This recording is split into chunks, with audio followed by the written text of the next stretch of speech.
Ushawahi jiuliza mbona kuna some people who wana attract the same kind of toxic relationship, the same kind of events and circumstances in their lives?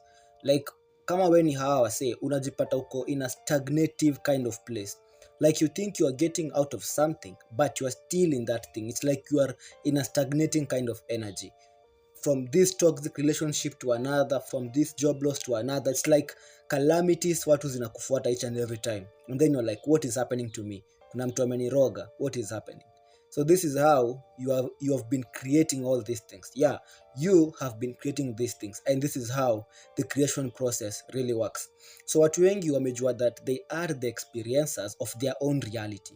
But in addition to being an experiencer, you are also a creator. And there are some things that have been influencing what you've been creating. Some of them you know of them, and some of them you don't know about them. So today we'll explain to you how you've been creating what you've been creating. So creation huwa ina follow the same process regardless of wherever you are. So let's say you have a thought pops up into your mind, you pay attention or you give concentration to that thought. When you concentrate your attention on the thought, your thought develop inakuwa feeling. This feeling in turn, when you develop also attention to the feeling inakuwa emotion.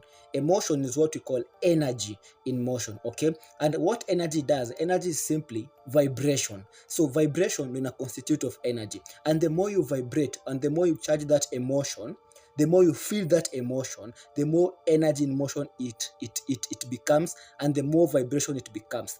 Alafu, hii vibration ikistack up inakuwa frequency, okay?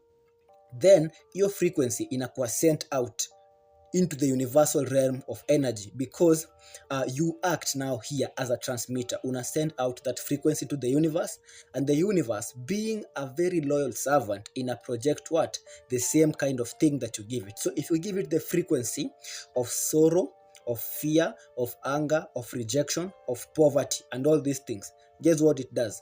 It sends back the same kind of frequency. Hence, you get what you are, not what you want. And that is how you've been creating whatever you've been creating. But the problem comes in here is that you've been creating this kind of thing unconsciously. Why? Because of the mental programming you've went through, because of the identity that you embody, and all these things. In addition to that, kuna other factors zenye zina constitute for that.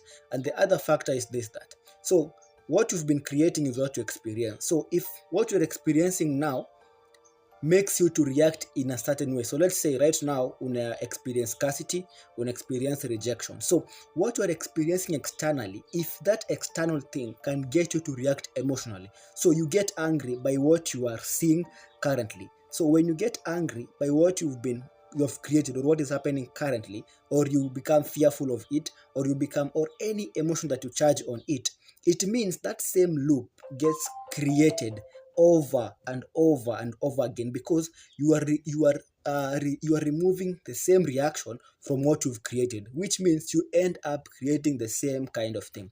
So the first thing to do, or the steps you're supposed to take, is this. First, you must do what we call watching the thinker, or watching your emotion. Watch your emotions and watch your mind. Watch what pops up into your mind. And when you start watching it, you will stop giving it the energy that you've been giving it. That is the first thing you're supposed to do. The second thing yenye unafaa kufanya is this.